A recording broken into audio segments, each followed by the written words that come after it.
Hello everybody and welcome. In this video I'm going to show you how to rename your Earbuds Happy Plugs Joy on your Android device.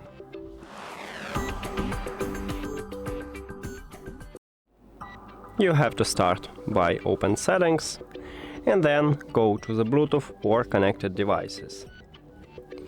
Now at the device list click the information icon or settings icon near to your earbuds. I have stock Android, so right here near to the name I have a pencil icon. On some devices it's located at the right top, and also some Android phones have a line with a name. So I'm going to tap at this icon, maybe you need to tap at the line with a name.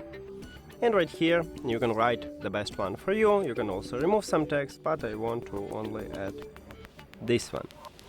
The most important is to click Rename to save this new name. On your phone it may be done, or OK, check mark, or something else. Click at that button, and as you can see, we just change it. That's it!